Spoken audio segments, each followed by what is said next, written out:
નમસ્તે વિદ્યાર્થી મિત્રો, ધોરણ 11 કોમર્સ આજે તમારી એકમ કસોટી હતી એકાઉન્ટની, તો એનું સોલ્યુશન વિદ્યાર્થી મિત્રો અહીંયા હું તમારી સાથે શેર કરું છું અને હવે જે તમારી પેપર હશે એની પીડીએફ પણ હું તમારી સાથે શેર કરીશ। તો ફટાફટ વિદ્યાર્થી મિત્રો ચેનલને સબસ્ક્રાઇબ કરી દેજો।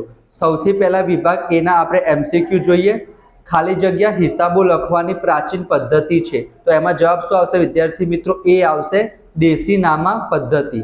એના પછી બીજા નંબરનો પ્રશ્ન છે કે ભારતના ઇતિહાસકારો કોના આધારે હિસાબી પદ્ધતિનું અસ્તિત્વ અને મહત્વ સમજાવે છે? તેમાં જવાબ શું આવશે? ઓપ્શન નંબર બી આવશે, લ્યુકા પેસિઓલી।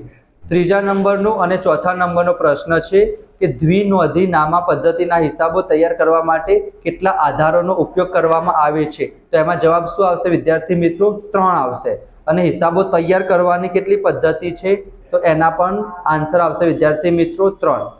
પાંચમા નંબરનો પ્રશ્ન છે વિદ્યાર્થી મિત્રો કે ધાલ ખાદ પરત કયા ખાતે જમા થાય છે? તો એનો જવાબ શું આવશે વિદ્યાર્થી મિત્રો? સી આવશે। ચાલુ જવાબદારીની મુદત કેટલી હોય છે? તો એમાં જવાબ આવશે વિદ્યાર્થી મિત્રો ઓપ્શન નંબર સી, 1 વર્ષથી ઓછી।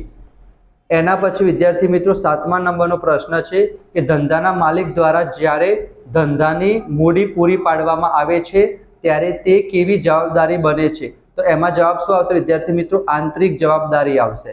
બરાબર, તમારે કયા પ્રશ્ન આજે પૂછાયા હતા તે મને કમેન્ટ કરીને જણાવજો।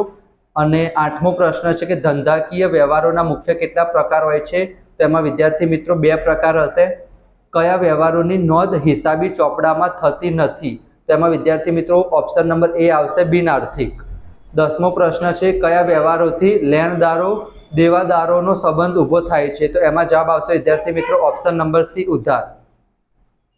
એના પછી 11મા નંબરનો ક્વેશ્ચન છે આર્થિક વ્યવહારોને કયું લક્ષણ લાગુ પડતું નથી? તો એમાં આવશે નાણાં મૂલ્ય સિવાયના વ્યવહારો। બિનઆર્થિક વ્યવહારોના કેટલા પ્રકારો હોય છે? તો એમાં જવાબ આવશે વિદ્યાર્થી મિત્રો ઉપરમાંથી એક પણ નહીં। ખરીદ પરત કર્યા અંગેનો પુરાવો કયો છે? તેમાં આવશે ઉધાર ચિઠ્ઠી। ધંધામાં થયેલ વ્યવહારોનો લેખિત પુરાવો, એને આપણે શું કહીશું વિદ્યાર્થી મિત્રો? વાઉચર કહીશું। બેંકમાં નાણાં ભર્યાનો પુરાવો કયો છે? તો આવશે ચેકનું અડધ્યું। એના પછી 16મા નંબરથી લઈને 17મા નંબરનો પ્રશ્ન કે નાણાં મર્યા છે તે અંગેનું લેખિત પ્રમાણપત્ર કયું છે? તો આવશે મરેલી રસીદ। એક દેશ એક કર સૂત્રના અમલનું વર્ષ કયું હતું? 2017। એના પછી છેલ્લા 3 વિકલ્પો કે નીચેનામાંથી રાજ્ય સરકારનો કયો પરોક્ષ કર વસેક પહેલા હતો? તો મૂલ્ય વૃદ્ધિ વેરો આવશે। નીચેનામાંથી કેન્દ્ર સરકારનો કયો પરોક્ષ કર વસેક પહેલા ન હતો? તેમાં આવશે વિદ્યાર્થી મિત્રો સેવા વેરો। અને રાજ્ય કેન્દ્ર શાસિત પ્રદેશની અંદર પૂર્તિ અંગે નીચેનામાંથી કયું સાચું છે? તેમાં CGST આવશે અને SGST UTGST એટલે કે યુનિયન ટેરેટરી। તો વિદ્યાર્થી મિત્રો 20 વિકલ્પો હતા। એના સિવાય વિભાગ બીના મોસ્ટ ઇમ્પોર્ટન્ટ પ્રશ્ન તમે અહીંયા જોઈ શકો છો, સ્ક્રીનશોટ લઈ લેજો। સ્થિર નાણાં મૂલ્ય, AICPA નું પૂરું નામ, GST નું પૂરું નામ, આવક પૂર્તિ વસેક અને જાવક પૂર્તિ વસેક ક્યારે લાગુ પડે છે, આંતરરાજ્ય પૂર્તિ વ્યવહાર એટલે શું, વિભાગ સી માં પારિભાષિક શબ્દો સમજાવવાના કે તો આ તમે સ્ક્રીનશોટ લઈ લેજો વિદ્યાર્થી મિત્રો।